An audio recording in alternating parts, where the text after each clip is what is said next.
Hey everyone, welcome back to Ask the Pastor. This week we're talking about Harry Potter versus Lord of the Rings. Let's go see what Dr. Marocco had to say. All right, let's get into another question. Carrie from Makawao says, are Harry Potter and Lord of the Rings one and the same? Well, I must confess I know a little about Harry Potter. I've not read any Harry Potter books. I had an opportunity on an airplane to watch, I think, part of a Harry Potter movie. So I'm not an expert on Harry Potter. I can only reflect what I've heard and what I've seen in commercials and so forth. I am a person that enjoys Tolkien, and I've read Lord of the Rings and, of course, watched all the movies intently. Let me kind of give you the distinction that I see off the bat from what I know. They're coming from two different worldviews. Tolkien is coming from a Christian worldview where there is right and wrong, there is light, there's darkness, there's good, there's evil. Tolkien, probably more than any writer in fiction that I have read, has a real grasp of how evil operates. And when you see the movie, you are very, very aware of the horror of evil. What I noticed in Harry Potter was something very different. It oftentimes is much of what, when I was raised in India, you have a pagan concept where cruelty and non-cruelty are two sides of the same coin.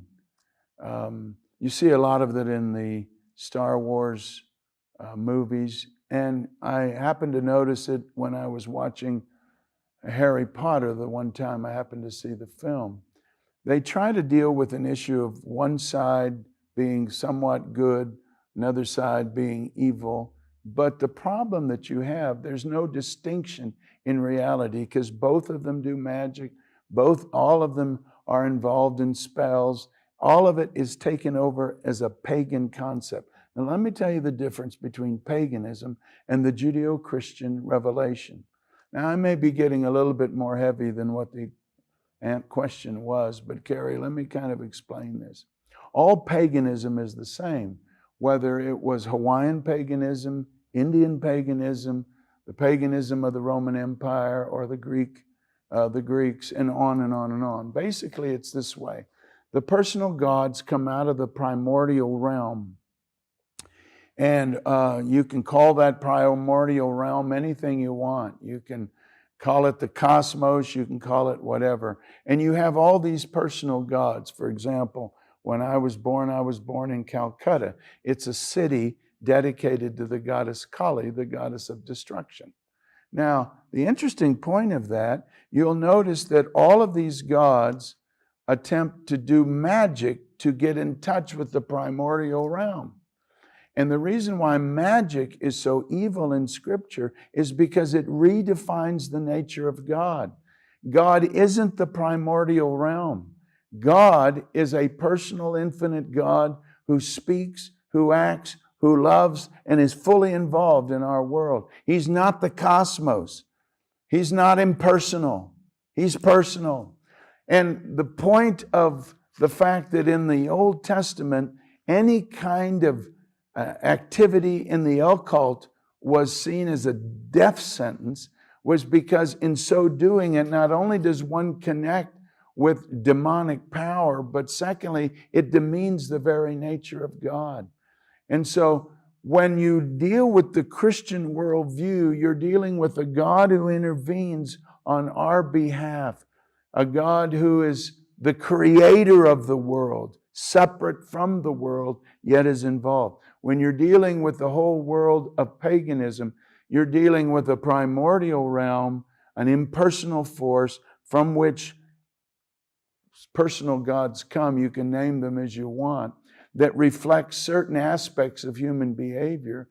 And the goal of magic is to control the world. And the problem I have with Harry Potter is they're giving out particular ways that people can control their world by spells. And you had all these kids now looking up in books concerning spells and the Book of the Dead and all these other things, which leads them directly into the demonic. Let me tell you a story of how real this is. A couple came to me many years ago and were concerned about their daughter. Their daughter was a young girl, I think probably at the time about 11 or so. They said, Pastor,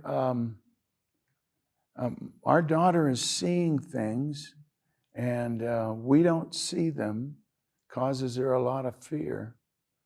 Well, of course, automatically you would say, well, maybe she's having a fever and she's having some kind of hallucinations. And so I explored that. They said, no, that's not the problem. So I began to ask some questions. I said, did you ever get any kind of a book about demons or anything like that? And all of a sudden they said, oh, yes. A friend of mine at my work gave me this book about this girl who was demon-possessed. I said, did you read that book and did you read it out loud? He said, yeah. I said, how old was the girl that was demon-possessed? Come to find out it was the same age as his daughter. And I said, did you speak the name of the demon out loud? He said, yes. I said, I think I know the problem your daughter's having. You invited a demon into your home by just speaking it out. So I went to the house and I blessed the house. As I was blessing the house, I was going through various rooms. And I came to a room. I didn't know whose room it was, but I paused. And I spent a considerable period of time in that room binding demon power. It happened to be the room of that daughter. Well, God in His mercy healed and delivered and set free. But I became extremely aware that in the demonic realm, if you're exposing children and families to the demonic as though it's kind of a fun thing to control your world, you are sucking people into a world of great darkness. You don't see that in Lord of the Rings, because in the Lord of the Rings, the key is hope. Frodo and all of the Samwise Gamgee, his whole essence is to encourage Frodo in the hope that somehow things would turn out good. You'll notice there's some Christ figures in the Lord of the Rings. Gandalf in his death and resurrection. You'll notice Aragorn, who comes to become king. It is a totally different worldview with distinctions between good and evil. And the fact that somehow there's goodness in the world that's greater than the evil. So I would never, ever recommend anybody encouraging their children to read Harry Potter or watch the movies, even though they come off as though it's pretty simple and very, this is good, evil.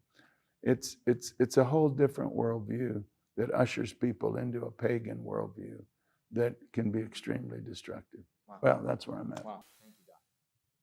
It's awesome. Thank you so much for joining us for Ask the Pastor. If you have any questions that you would like Dr. Marocco to answer, please leave them in the comment section below. And don't forget to subscribe and click that bell icon so you get notified every time we have a new video. God bless you.